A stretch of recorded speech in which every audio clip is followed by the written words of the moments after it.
삶에 대한 근심이 있으신가요? 인생을 어떻게 살아가야 할지 고민이 되시나요? 안녕하세요. 인생을 대하는 우리의 자세 8단어입니다. 도노점수라는 말이 있습니다. 도노점수란 갑작스럽게 깨닫고 그 깨달은 바를 점차적으로 수행해가는 것을 말해요. 우리 인생은 몇 번의 강의와 몇 권의 책으로 바뀔 만큼 시시하지 않습니다.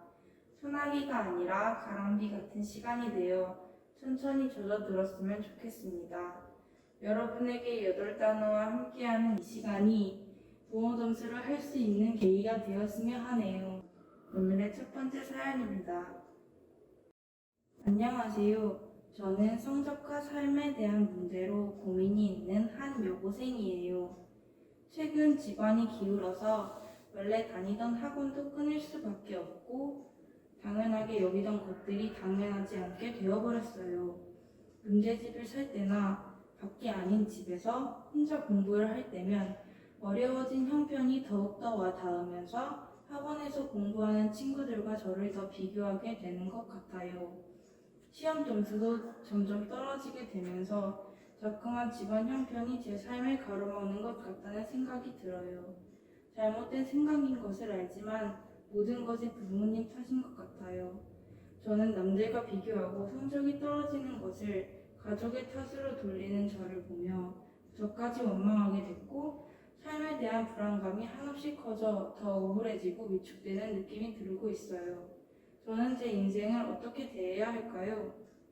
네, 사연은 여기까지입니다. 사연자님은 현재 자존감이 매우 낮아진 상태로 보이네요. 행복한 삶의 기초가 되는 것은 자존입니다. 자신이 아닌 타인들에게 기준점을 맞추게 되면 행복과는 거리가 더욱 멀어지게 될 겁니다. 밖에 찍어놓았던 기준점을 모두 안으로 돌려보세요. 기준점을 바깥에 두고 남을 따라가느냐 아니면 안에 두고 나를 존중하느냐는 사연자님의 선택에 달렸어요. 중요한 것은 어느 위치에 있건 어떤 운명이건 스스로 자기 자신을 존중하는 것 아닐까요? 피크닉을 가면 다른 사람이 앉은 자리의 잔디는 언제나 푸르러 보이지만 내 앞에 잔디는 어떻게 된 일인지 늘 듬성듬성한 것 같죠. 그러나 저편 잔디에 선 사람도 같은 생각을 하고 있을 거예요. 이쪽보다는 저쪽이 빽빽하고 푹신해 보일 거라 말이죠. 잔디는 늘 우리가 앉지 못하는 곳이 더 푸르러 보이죠. 그러나 결국은 똑같이 푸르러요. 듬성듬성할지언정 내가 선 자리에서 답을 찾아야 해요. 인생은 마라톤이에요. 우리는 언제든지 이길 수 있고 우리는 언제든지 질 수 있습니다. 인생이라는 마라톤을 달릴 때는 일희일비하며 흔들리지 말고 묵묵히 내가 생각하는 본질이 무엇인지 내 안에 실력이 있다는 자존을 가지고 be yourself. 사연자님 자기 자신이 되시길 바랍니다. 이제는 비교를 멈추고 남의 답이 아니라 나의 답을 찾는 사람이 되세요. 두 번째 사연은 사연자님과의 전화 연결을 통해 들어보겠습니다.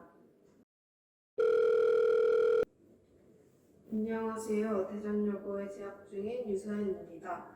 저는 현재 명확한 진로를 가지고 있지도 가고 싶은 대학도 정해지지 않은 상태예요. 학교에서 하는 진로 활동이나 대입 관련 활동을 할 때마다 굉장히 많은 고민이 돼요. 주변의 기대심에 의해 진로화되어 학과를 접어왔지만 진로에 대한 고민을 하면 할수록 제가 이 일을 원하는지 정확히 어떤 사람이 되고 싶은 건지 모르겠어요. 제가 지금까지 해온 선택이 잘못된 선택은 아닐까 걱정도 되고 확신도 안 섭니다. 나아가는 길에는 옳고 그름이 없어요.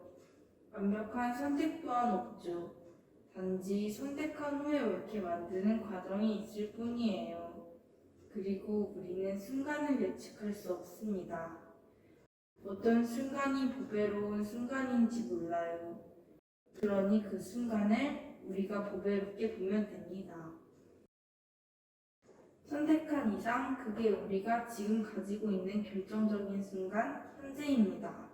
그러니 아직 정해지지 않은 진로와 해야 할 선택들로 너무 두려워하지 마세요.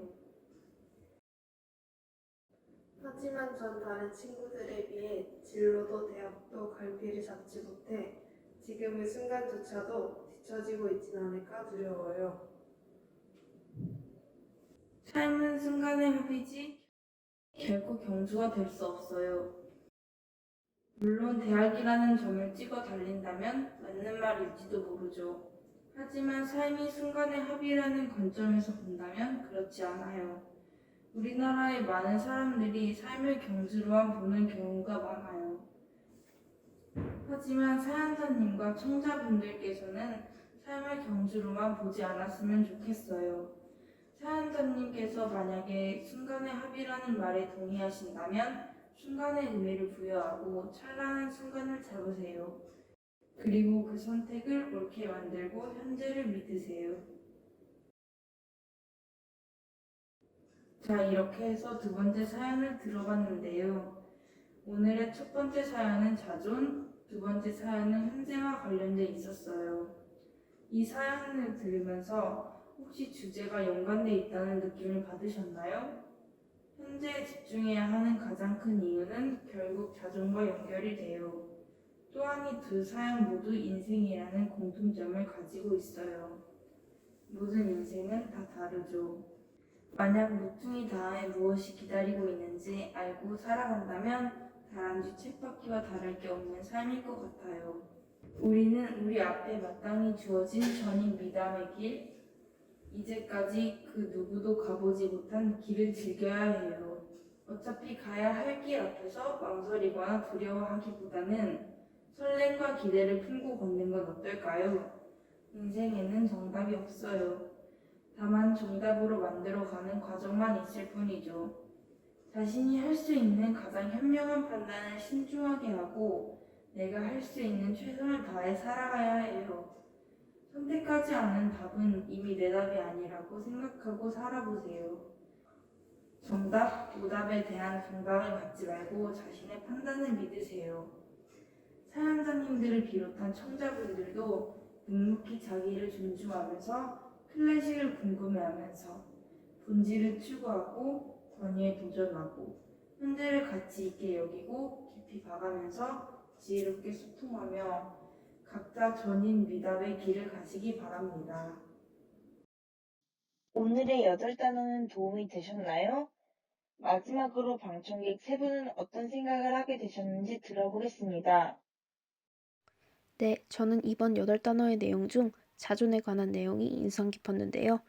타인이 아닌 자신에게 기준점을 맞추라는 말과 남의 답이 아닌 나의 답을 찾으라는 말이 현재의 제 삶을 살아가는데 큰 도움이 된 것 같습니다. 저는 8단어를 통해 우리의 인생이 단지 몇 번의 깨달음만으로 바뀔 만큼 시시하지 않다는 말에 많은 공감과 위로가 되었고, 시간이 조금 걸릴지라도 작은 것들부터 점차적으로 쌓아가야겠다고 다짐하는 계기가 되었습니다. 저는 앞에 두 사연을 들으며 이전에는 생각해보지 못했던 상황들을 생각해볼 수 있는 시간이 되었습니다. 이 두 사연 중 저는 자존에 관한 사연이 마음에 와닿았는데요. 저는 자존이라는 단어와 조금 거리가 먼 사람이었는데 이 사연을 들으며 조금씩 자존을 되찾아 나가게 되는 계기가 되었고, 이 사연이 마치 저의 이야기를 하고 있는 것 같다는 생각이 들어서 사연자분의 마음에 공감이 되었습니다. 그리고 사연자뿐만 아니라 고등학생, 대학생, 직장인분들 모두 자존을 가진 마음으로 살아갔으면 좋겠다는 생각을 하게 되었습니다. 네, 잘 들었습니다.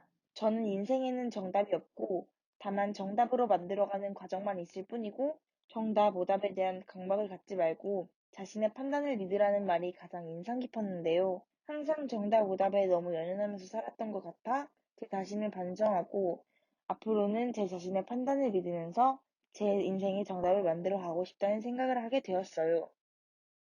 사연자님과 청자분들의 동원 점수에 조금이나마 도움이 되었기를 바라며 이상 8단어를 마치겠습니다. 감사합니다.